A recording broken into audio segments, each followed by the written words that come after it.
Jim and Ryan talk about this fire in the belly that's present throughout the firm. I think this reveals something crucial about EP Wealth's approach to growth. They're not just willing to experiment, they're eager to try everything and double down on what works. From the beginning to now, their attitude has been test it, measure it, keep what drives results. Let's hear from the team on the growth strategies they've tried over the years. What drove growth? And when I say growth, I'm talking about new, net new assets, new clients coming in the door. What were some of the early drivers of growth? And then I'd love to hear from all of you. How has that changed and evolved over time? Yeah, sure. I mean, I would say that we tried everything, right? I mean, I think we did the seminar at the library. We stepped it up to the hotel. We did the hey, we can walk around flyers around the neighborhood. It's hey, we're going to continue to hustle on the leads we have, do a great job for clients. Eventually we were able to do our first partnership, and we were added to some of the custodial referral programs.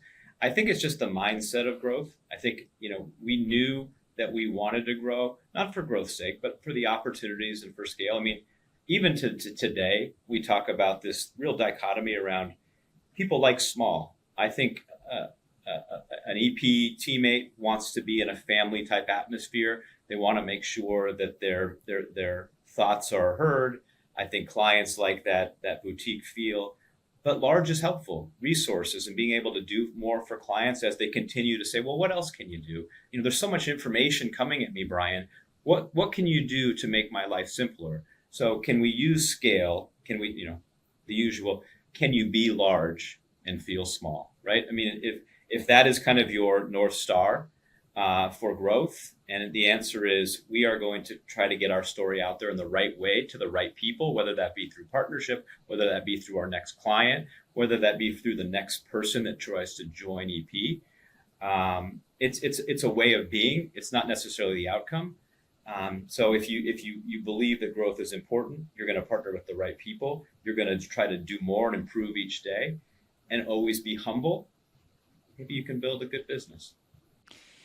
I've always viewed EP Wealth as a very marketing forward firm. And if I were to think back, you all can tell me, but I feel like you were one of the first firms that noticeably invested into digital marketing, in the sense that we had clients come to us and say, why is EP Wealth ranking at the top of Google all the time?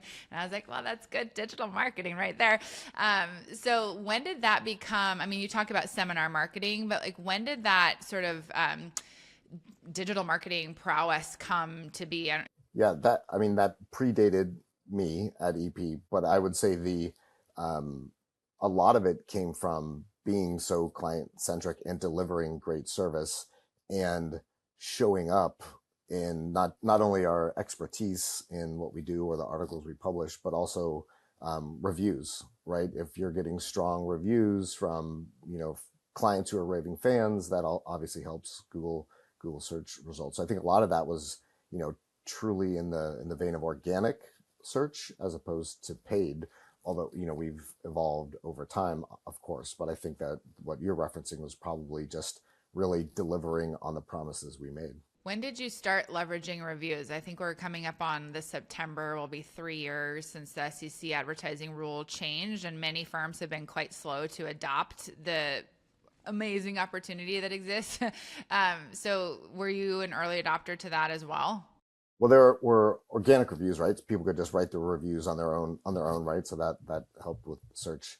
But we, in maybe the last 9 months, we have been much more active in working with vendors in our compliance department, of course, around how to both make it easy on clients to provide testimonials, but also on how we get those testimonials out to the world. So we began with pilots in specific regions, right, to really make sure we understood how it would work, the impact we could see, the work that goes into it. And we've seen great results. So we're kind of copying and pasting and moving that approach out to other regions. And it's been it obviously has a huge impact in Google when you've got great Google reviews and you're able to have client testimonials on the website and or advertising, right? It's a strong endorsement. When you say good results, how do you categorize a good result? Like, what are you looking for to say, oh, that's a good result? Combination of lead flow, or well, first you start with visits to the site, and next you're looking at lead flow, so leads coming through a region's page on our site. So we're looking at not only the number of leads, but also the conversion rates, the likelihood to move through discovery or proposal.